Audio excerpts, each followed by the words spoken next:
the first day of June. Happy Monday! I'm Mai Rodriguez for your Midday Report. We'll be giving you the story shaping the nation at this hour. Let's get you up to speed. Senator Jinggoy Estrada seeks the dismissal of his plunder and graft cases over alleged budget insertions and kickbacks from flood control projects. The NBI summons 4 personalities as it investigates the Senate shooting incident and the escape of Senator Bato de la Rosa. The Philippines and the U.S. reaffirmed their alliance as President Bongbong Marcos and U.S. Secretary of State Marco Rubio tackle economic and security priorities.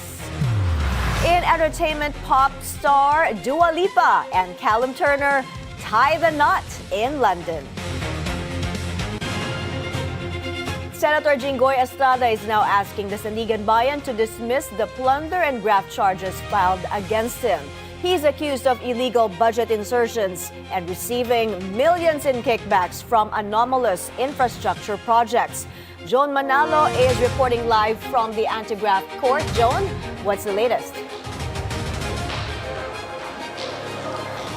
Senator Jinggoy Estrada's camp has filed omnibus motions before the Sandiganbayan 2nd and 5th Division, challenging the plunder and graft cases filed against the senator.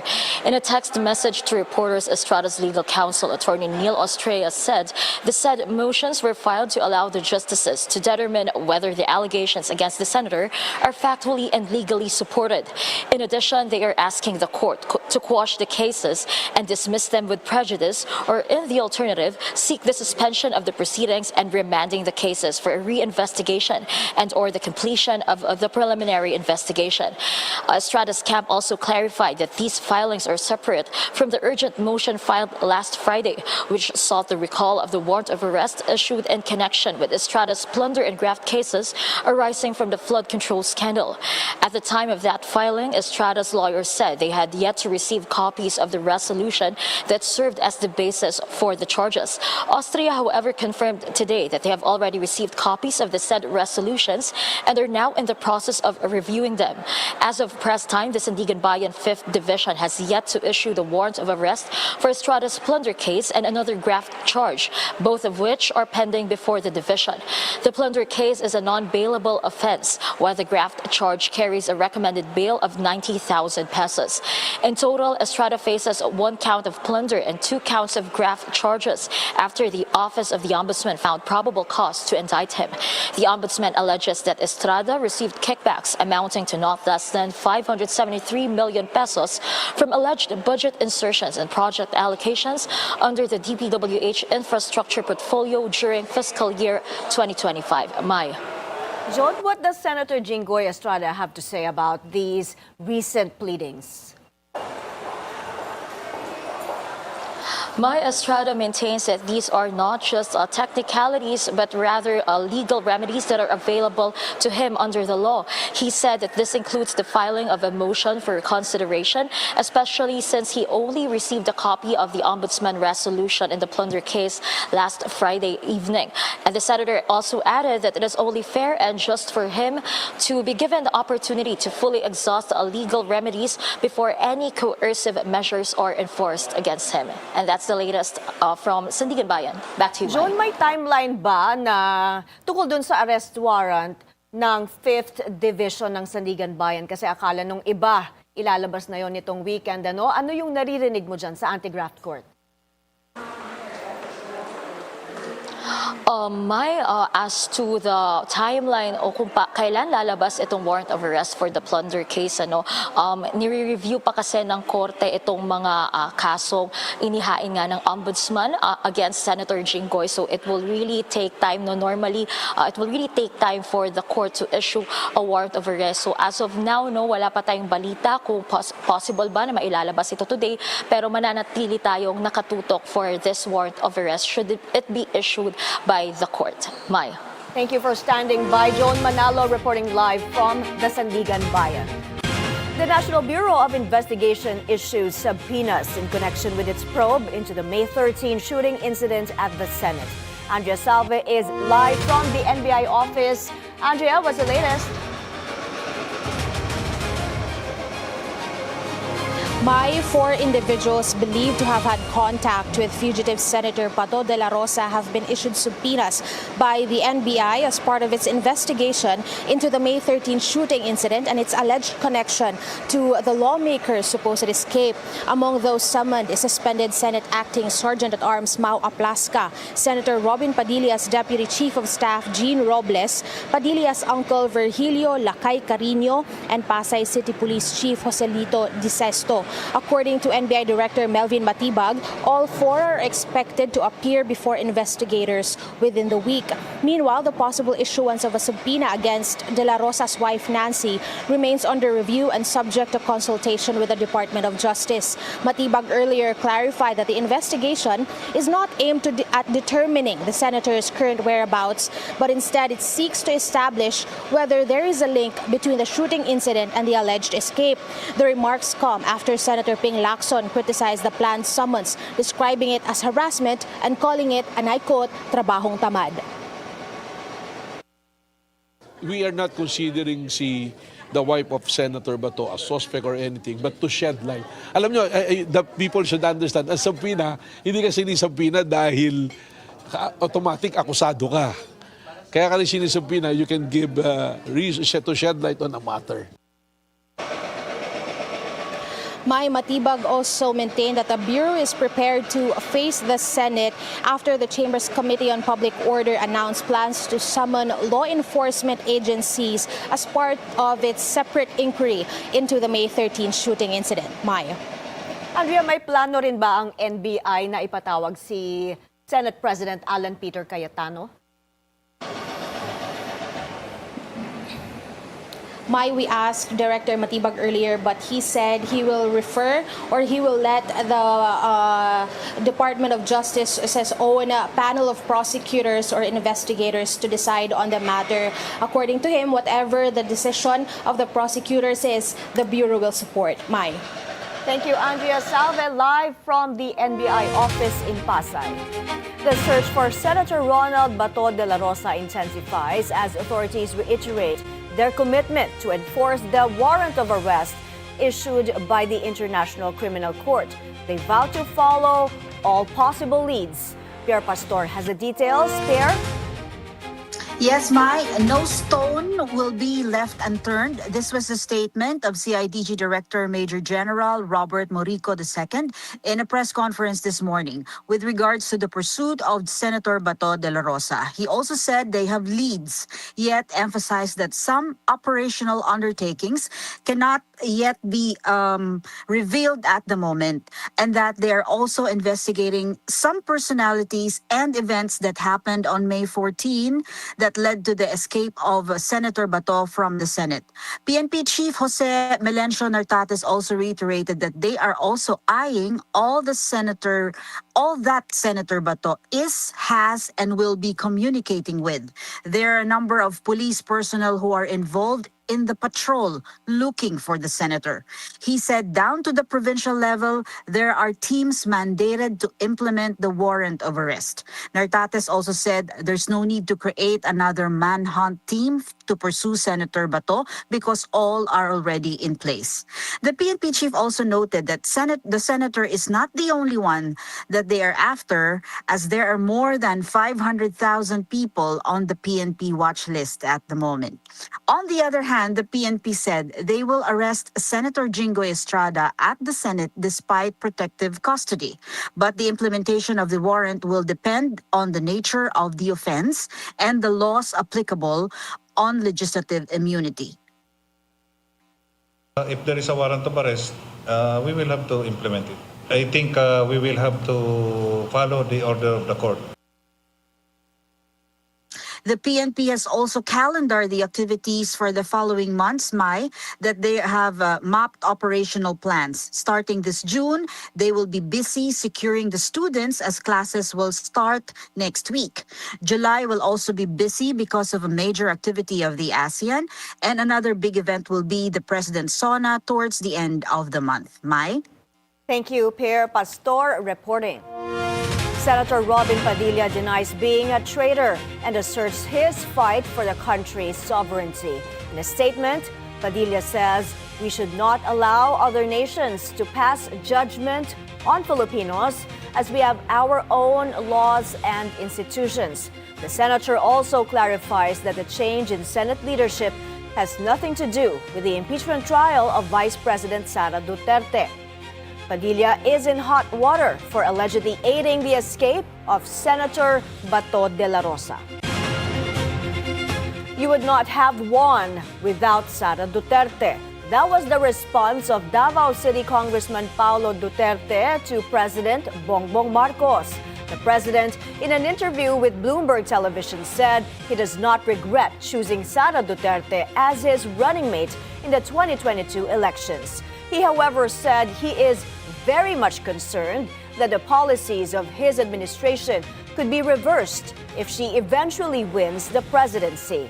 In a statement, Congressman Duterte said that history will always show that Marcos's victory was built not on his name alone, but on the trust and support commanded by the vice president. He added that instead of worrying about who might undo his legacy, the bigger question is whether there is a legacy that Filipinos can genuinely point to beyond speeches, slogans, and photo opportunities. As President Marcos prepares for his upcoming State of the Nation address, Pulong Duterte also challenged him to report reforms that Filipinos have truly felt. The House prosecution is waiting for Vice President Sara Duterte's response to the articles of impeachment filed against her. Janina Vela is joining us live from the Batasang Pambansa. Hi, Janina, what's the update from there? Yes, Mai, today marks the deadline for Vice President Sara Duterte to file her answer to the articles of impeachment before the Senate Impeachment Court.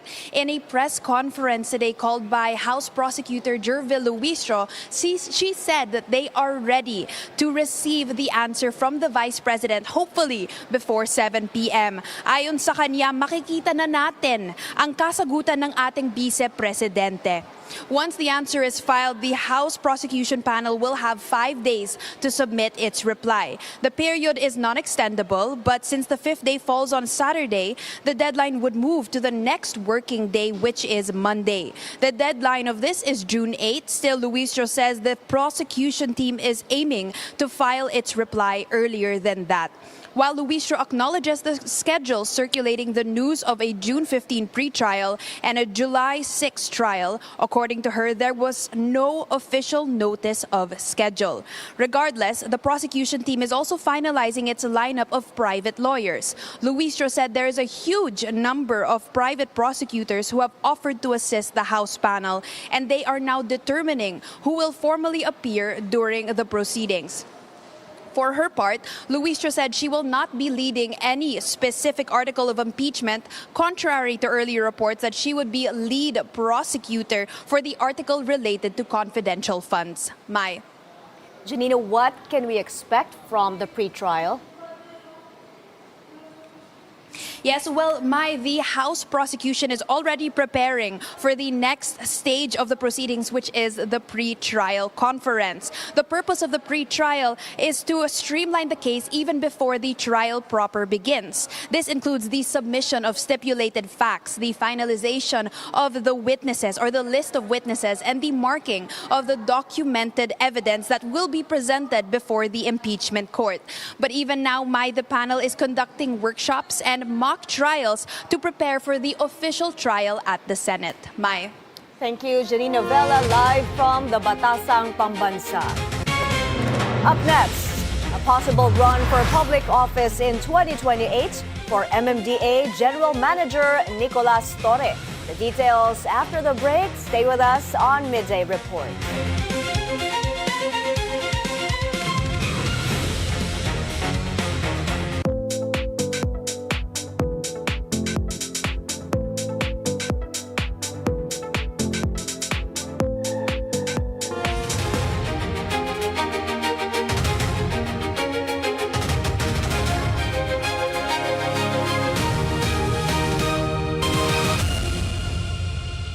In a time when every issue has two sides. Wala daw alam ang presidente dun sa pagkakapirma. Para kang hindi abogado kung magsalita. Ang mahal, wala naman siyang pera pambili. I think it's game over. But here, every voice gets heard. Ano ba talaga ang real score? The government has to get its start. Sana pag-usapan na namin yung pinangako. Who told you that?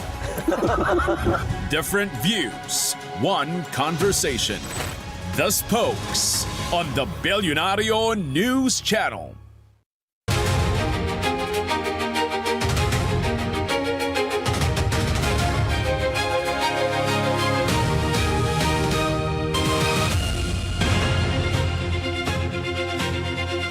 The International Criminal Court could issue arrest warrants to more individuals as it continues to probe the drug war of former President Rodrigo Duterte. There have been reports the ICC could issue arrest warrants against Senator Bongbong and former National Police Chief Oscar Albayalde.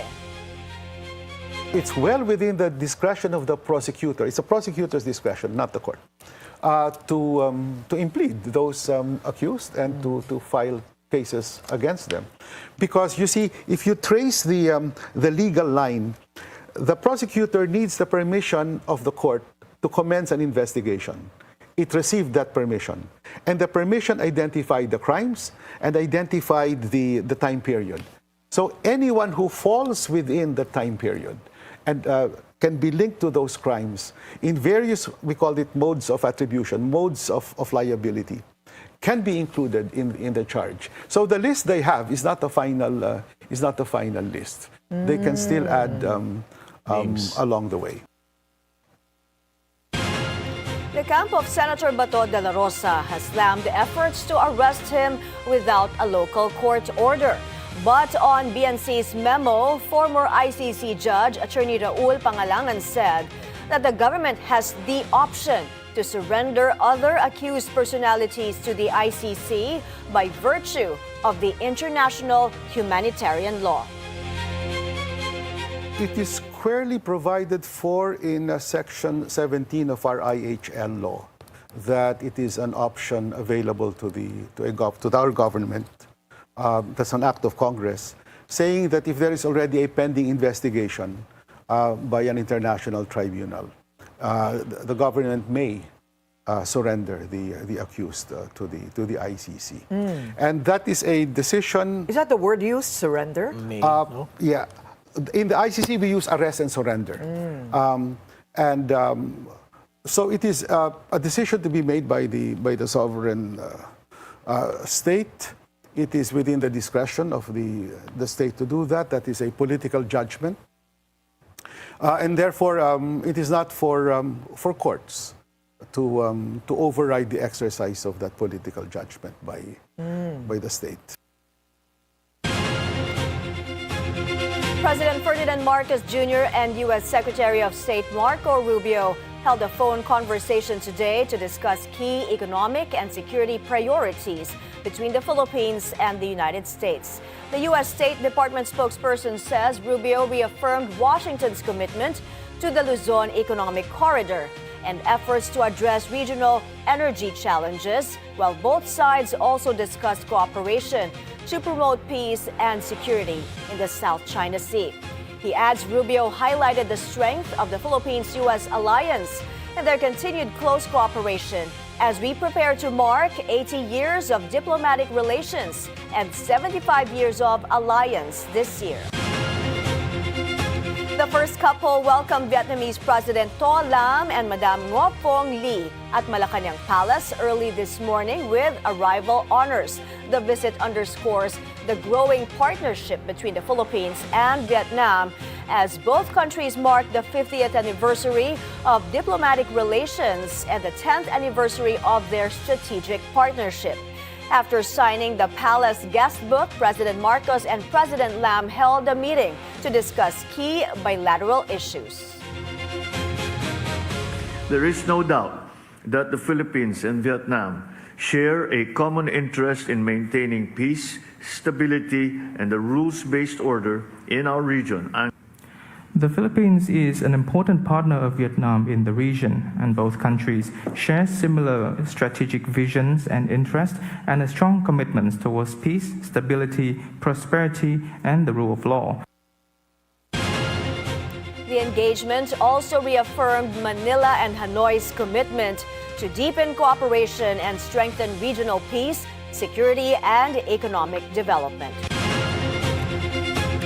Metro Manila Development Authority General Manager Nicolas Torre III is looking into the possibility of running for national office in 2028. Torre tells BNC's The Spokes he is now weighing on the responsibilities of an elected official.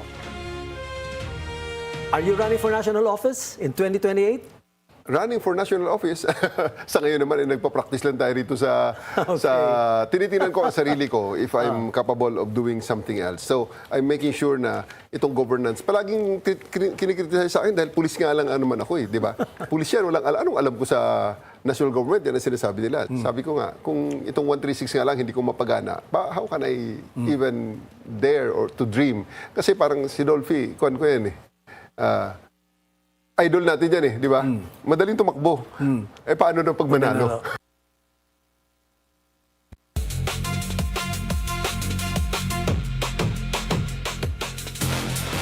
The Agriculture Department checked on prices of basic goods in Metro Manila's public markets. Let's get an update from Che Sulit joining us on the phone. Che, go ahead. Yes, my local rice farmers and retailers are calling for additional support from the government. They allege that competition has been very tight and sales have been low against imported products.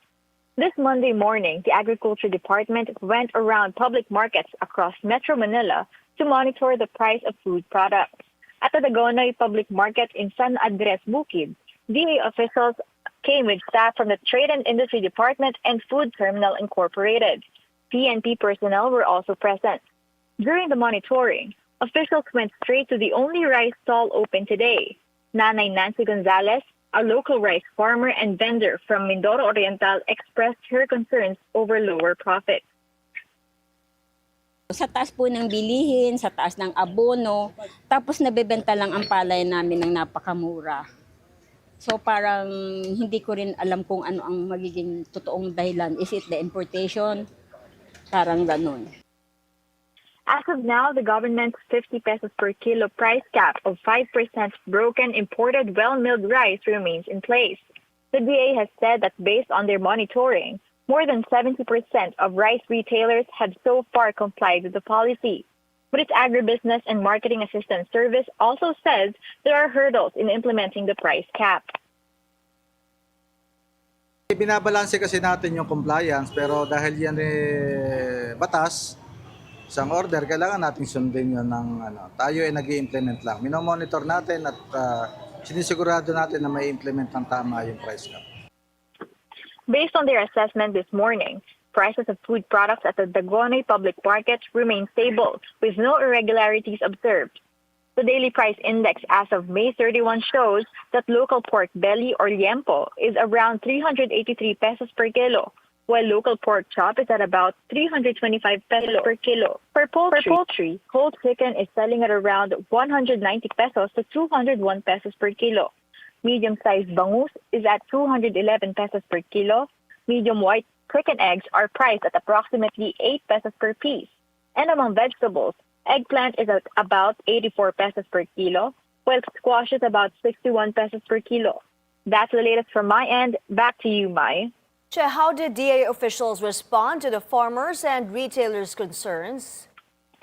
So far, the DA says they have programs that aim to help local farmers through subsidies and production support. The officials encourage retailers and farmers to register through the system for basic sector in agriculture so that they can enroll in government initiatives. For Nanay Nancy, she hopes that the government can boost the local industry amid weather disruptions and rising agri-transportation costs affecting their crops and harvest. Mai? How is the agency preparing for the arrival of what's been dubbed the Super El Nino? Yes, Mai, the agency says it has formed a task force to address the anticipated challenges of the strongest dry season. However, it has yet to release more details on the task force's specific plans and measures. Back to you, Mai. Thank you, Chasulit reporting. Newly appointed Labor Secretary Francis Tolentino lays down his plans to protect Filipino workers. In his first flag-raising ceremony, he also gave an update on the number of fatalities as well as the investigation into the collapsed building.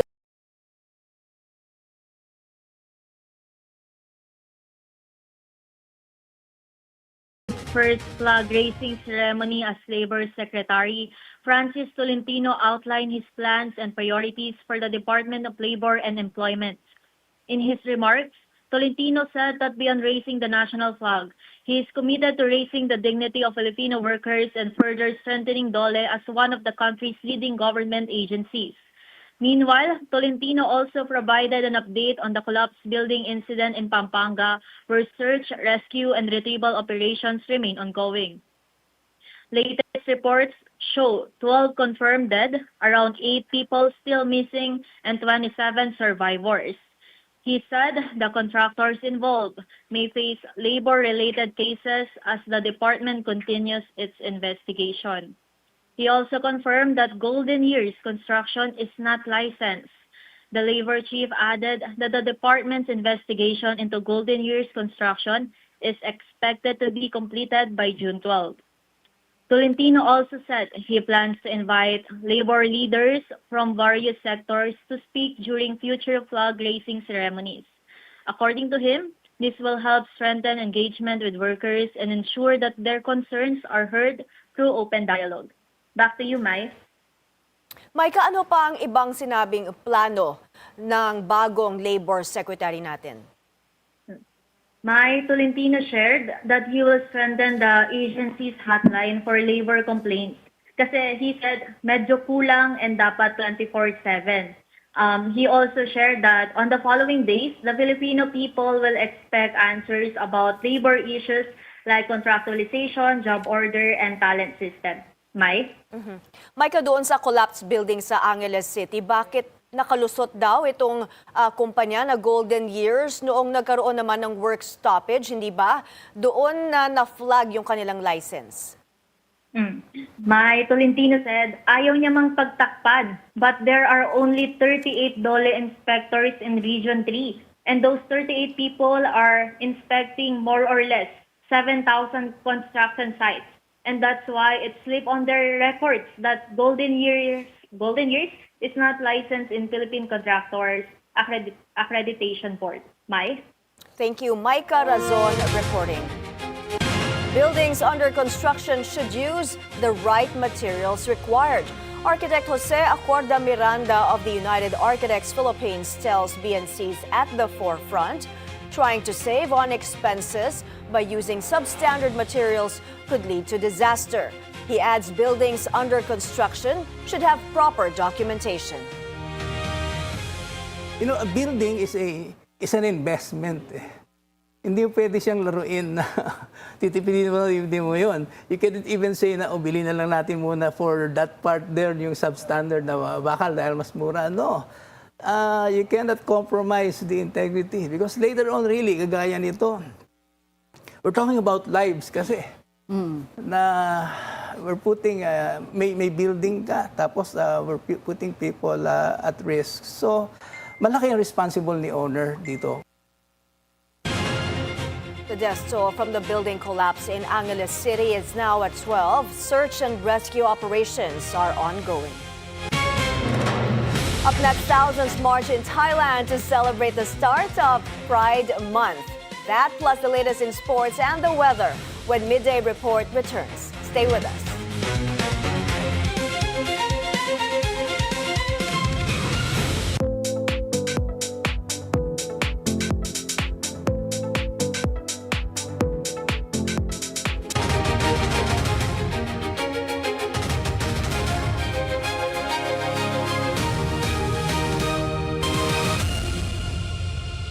May babala ang mga public health experts. pa man dumating sa Amerika. Crowds continue to grow, so here in Altadena, the real estate market. I hope you have a wonderful, magical... Para sa agenda, reporting from Houston, Texas. Bilyonaryo News Channel. From the United States to Canada's biggest stories. From business and politics to stories shaping communities across North America. BNC is on the ground, bringing stories that matter. Wherever news happens, we are everywhere.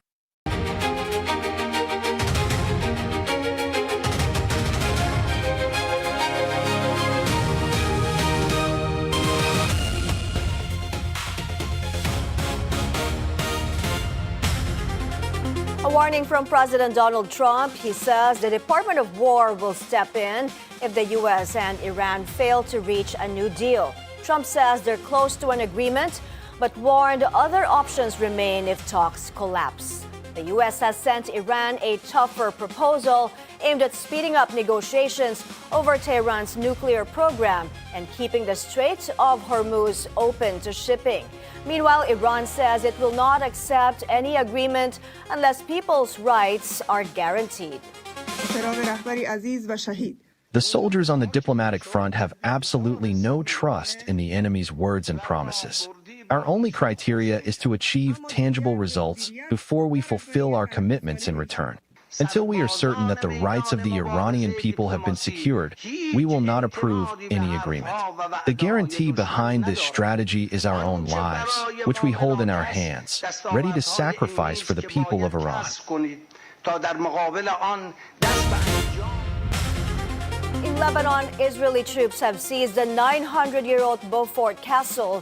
Footage shows soldiers entering the castle, which overlooks much of southern Lebanon and northern Israel.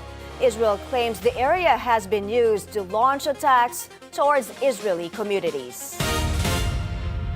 In Bangkok, thousands of people from across the world gathered to mark the start of Pride Month. The annual Pride Parade filled the roads with rainbow colors, music, and festivities. The 500-meter rainbow flag was carried through one of Bangkok's main districts. This year's theme is Patch the World with Pride. All we ask is for everyone's acceptance for it, equality among us all, no matter how we are, who we are, we're all human the same. Pride is always very important because it's where love meets, where all the community and society can see that all the people in here, the only thing they want to do is love each other.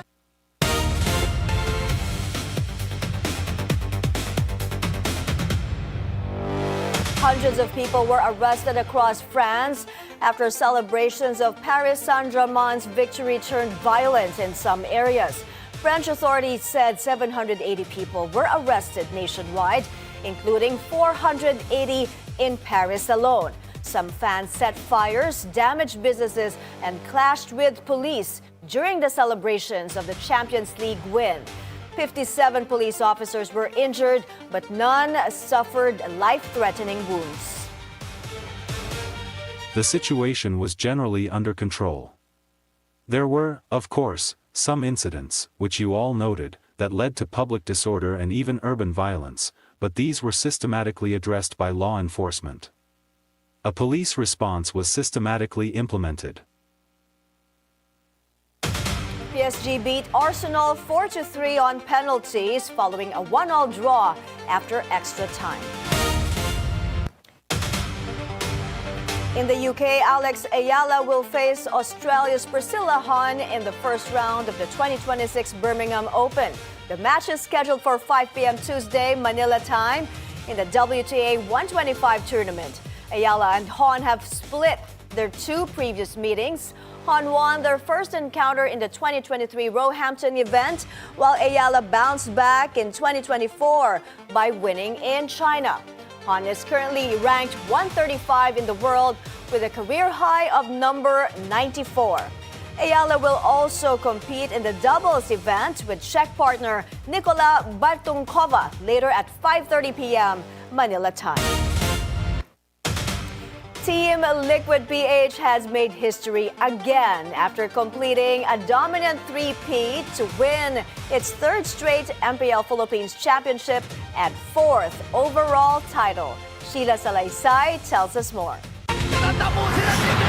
History has been made and a dynasty has officially been crowned in what became the most watched season in MPL Philippines history. Team Liquid Philippines once again proved why it remains the gold standard of Mobile Legends Bang Bang after capturing a record-setting third straight championship and a fourth MPL title overall. Team Liquid PH completed a historic three-peat after defeating Team Falcons PH 4-2 in the MPL Philippines Season 17 Grand Finals. The victory extended a dominant run that began with back-to-back titles in Season 15 and 16 in 2025 and culminated in an unprecedented third straight crown in Season 17. From the very start of the season, Team Liquid Philippines established itself as the team to beat.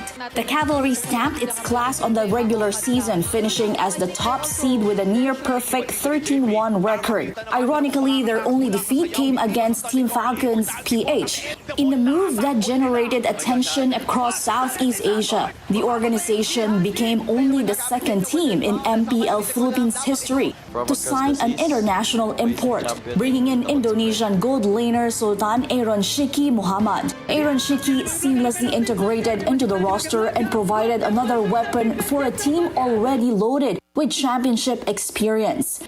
Carl Dizzy further expanded his legacy by claiming his fifth MPL championship, the most by any player in league history.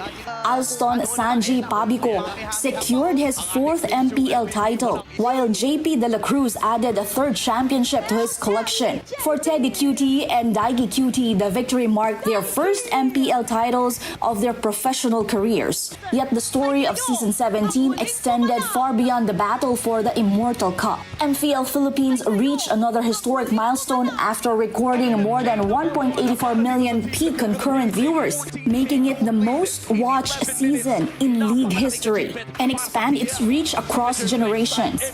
That growth was on full display throughout the playoffs as San Juan Arena transformed into Super Fan City, a festival-like celebration of Filipino gaming culture. From live competition and creator activations to cultural performances, interactive exhibits, and community events, the playoffs evolved into something bigger than a tournament, a showcase of just how far Philippine esports has come.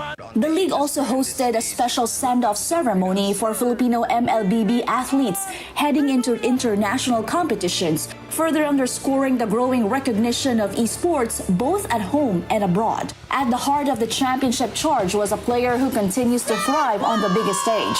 Sanford Vinuya once again proved why he is considered one of the most clutch players in Philippine Mobile Legends. Hailed as the finals MVP, the XP laner has consistently delivered when the moment demanded it most. Team Liquid Philippines and Team Falcons PH are far from done as the spotlight shifts to the global stage. Both teams carry the Philippine flag into the Mobile Legends Mid-Season Cup in Paris this July, part of the Esports World Cup, where $3 million and world supremacy are on the line. Sheila Salaysay, Bilyonaryo News Channel.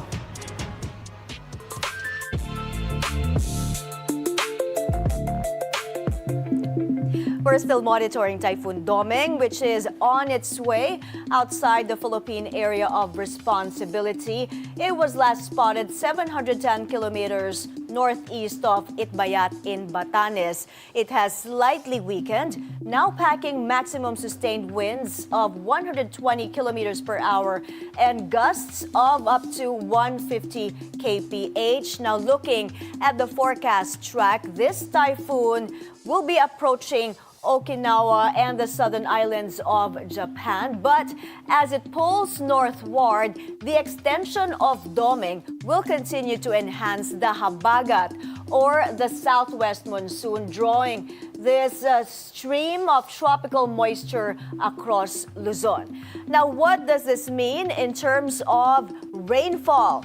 A lot of rain for Luzon. As you can see here, let's check the rainfall forecast now for Luzon. A lot of rain, like I said, for Luzon. A significant amount of monsoonal rainfall, especially across Region 1. That's Ilocos, La Union, and Pangasinan, down to Nueva Ecija and Tarlac. And of course, This means flood concerns for low-lying areas. Metro Manila and surrounding areas may also get periods of heavy rainfall. For the Visayas, we're seeing some rains over Panay Island, Negros Occidental, Cebu, and Samar and Leyte as well. This would range from moderate to sometimes heavy, especially tonight. Now in Mindanao, watch out for rains over Zamboanga del Norte and Zamboanga del Sur, Misamis Occidental, Agusan del Sur, Surigao del Sur over here, and also the Davao region. Be alert for possible flash floods and landslides in these areas. But Tuesday morning, most areas stay clear, as you can see here. That's how skies are shaping up. Remember to check rainfall advisories now that it's the habagat season.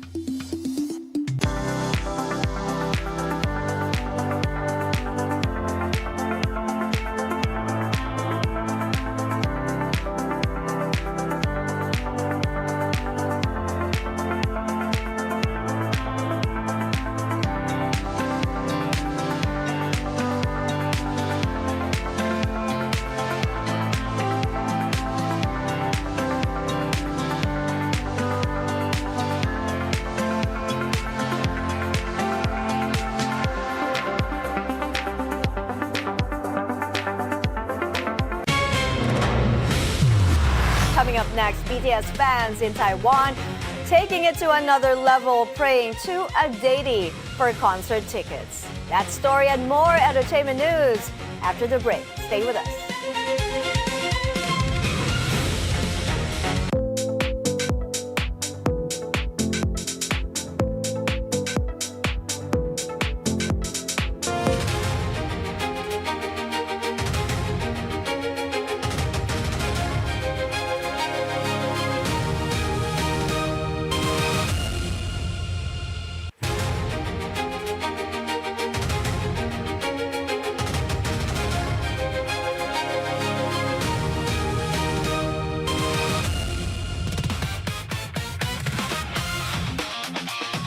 Wedding bells are ringing for pop superstar Dua Lipa and actor Callum Turner.